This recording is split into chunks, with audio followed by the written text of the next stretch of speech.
God or demon?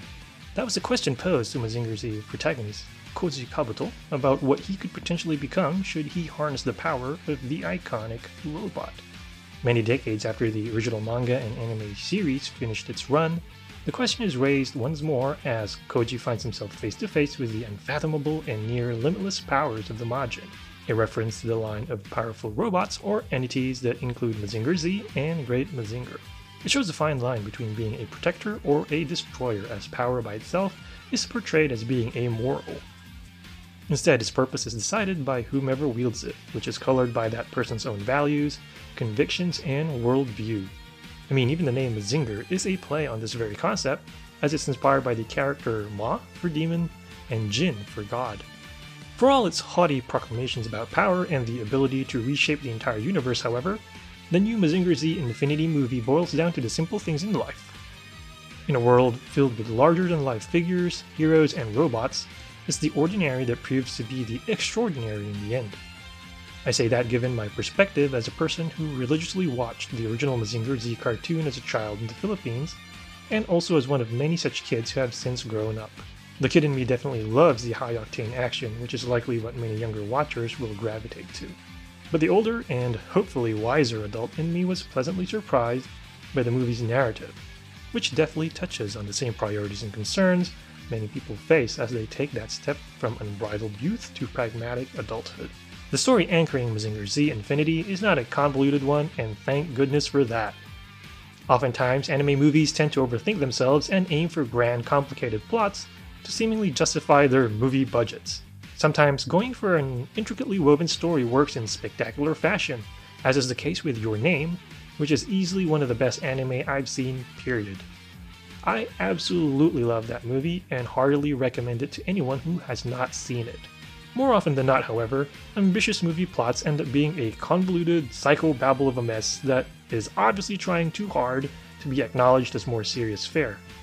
Mazinger Z avoids that by hewing close to the source material that inspired it. It still feels more grand than a TV episode for sure. But it doesn't forget what it is, which is the biggest mistake a lot of movie adaptations of manga or anime often make. Even some modern adaptations of the Mazinger universe are guilty of this, making you feel like you're trying to make sense of a Picasso painting or a complicated postmodern dissertation instead of watching a fun anime. Mazinger Z avoids this by keeping things simple while focusing on the original work's key strengths. That would be its interesting characters, campy humor, and over-the-top action. This is no reboot or reimagining of the series. This is an actual sequel to the original work that started it all, literally, as Mazinger Z is often credited for kicking off the giant robot boom in the 1970s. Then again, just because the narrative takes a simpler approach doesn't mean Mazinger Z Infinity doesn't have a good story.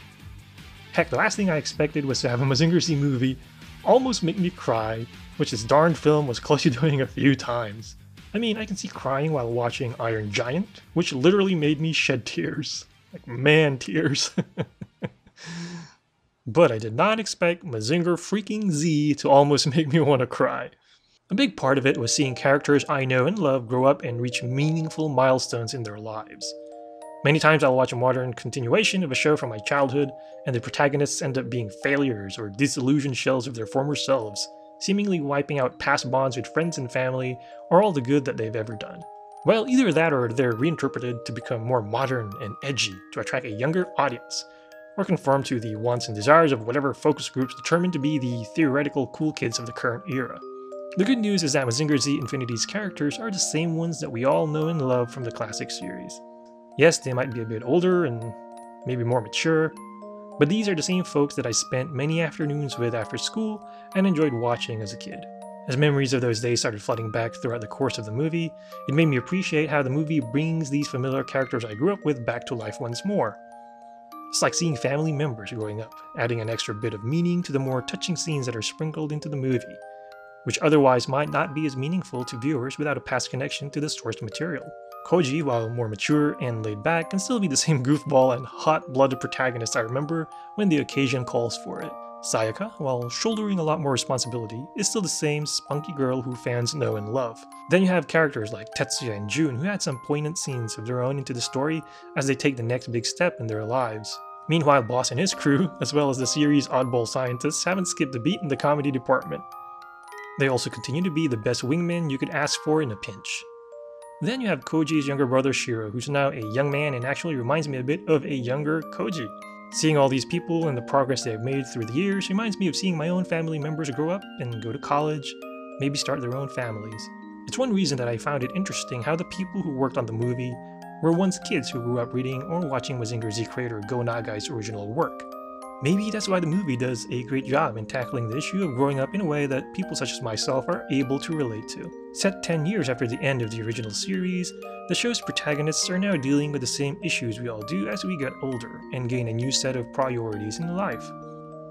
These include the burden of adult responsibility and balancing that with one's own happiness, as well as the desire to settle down and start a family. Some, like Tetsuya and Jun, have adapted to this quite nicely, which is no surprise given their discipline and military background, as well as their individual personalities. For Koji and Sayaka, however, life is at a crossroads. While they have learned to shoulder the responsibilities of adulthood, they still haven't fully grasped how to balance that with their own wants and desires. Not to mention their own stubborn streaks. It's quite ironic how the peace they fought so hard for ends up putting their personal lives on hold. In fact, it's not until their peaceful world is thrown into chaos by the arrival of a new X-Factor in character Lisa, combined with the appearance of some old familiar foes, that the stalled dynamic between Koji and Sayaka is set in motion once more. To its credit, the movie does a great job in weaving in a good story without making it obtrusive to the action and vice versa. I thought both the narrative and the action worked well together and provided just the right balance between shedding a light on the lives of its characters and serving up glorious, giant robot action that every hot-blooded otaku fan loves. Let's just say that if you're one of those folks who complain that the last Western Godzilla movie took forever to get to show the monster and get to the good parts, you'll have no such issue here. The movie starts out with robot-on-robot action right off the bat as an appetizer for the glorious metal combat to come. In fact, the combat scenes are flushed with the type of grand, creative, and improvisational fighting that's only possible in the physics-bending world of super robots. Personally, I didn't watch any trailers or read any previews about Infinity, which ended up being a great move. Everything just felt new and fresh, and I was able to fully enjoy the movie experience, including its massive sense of scale and crazy action scenes. The fights felt very dynamic and possessed this great sense of weight, power, and speed to it that made me wish I could play a video game version of the whole darn thing. My gosh, if only Super Robot Wars played like this. Even the enemies put up a good fight, as opposed to being helpless cannon fodder, largely through their sheer strength in numbers. Add the inclusion of new animation techniques and technology, and I found myself thinking several times during the fight scenes, man, I wish I could show this to my younger self. Seeing these familiar characters and these over-the-top action scenes made me feel like a kid again, and I caught myself laughing and going, yeah, several times when the fights would break out. Then again, being a fan of the classic series definitely gives the movie more meaning for me. I'm fully aware that I watched Mazinger Z Infinity with a huge set of rose-colored glasses, even as I entered the theater with concerns about being disappointed. As such, my experience likely won't be reflective of the general population. Non-fans, for example, might not appreciate a lot of what's in here unless they love the robot anime genre in general. What some Mazinger Z fans might see as classic nostalgia might be seen as cheesy by folks who have no affinity or emotional attachment to the series. Admittedly, some of the fan service in Infinity, a regular staple of Go Nagai's work, might seem insensitive or out of place in today's times, even though they're done sparingly. The product placements, particularly for Nissan, also feel a bit overdone. Then you have a few uncanny valley moments that occur with some of the 3D animation used on the mechs. In some cases, they don't quite meld with the traditional hand-drawn segments of the movie, which can break immersion at times. For the most part, though, the action scenes are well done and provide an impressive sense of scale, creativity, and energy in the combat. If you don't care about story and want to watch a super robot movie on the merits of its action alone, Mazinger Z Infinity will be the equivalent of an action-packed 7-course meal. While I expected to be wowed by the action scenes in Infinity, however, I did not expect to get an actual nice story. It's not the type of drama that hits you on the head with a mallet. It's just a well-thought-out narrative that shows characters I love going through the same growing pains and life experiences that I myself have gone through, while also asking the same questions I have thought about how dysfunctional the world can be sometimes. Even original character Lisa proves to be a welcome treat compared to some of the new characters who get shoehorned into some of these shows. I'm usually skeptical with new characters intruding into a familiar world and taking time away from original characters, but by the end of the movie, I was definitely rooting for Lisa to stay. All in all, it feels like the Mazinger series characters grew up alongside me and continued to develop as people instead of being frozen in time, which makes them seem all the more human to me. I just thoroughly enjoyed watching them live happy and fulfilling lives, as opposed to, being stabbed by their emo son with a lightsaber. In the end, the ultimate choice in Mazinger Z Infinity isn't about becoming a god or a demon.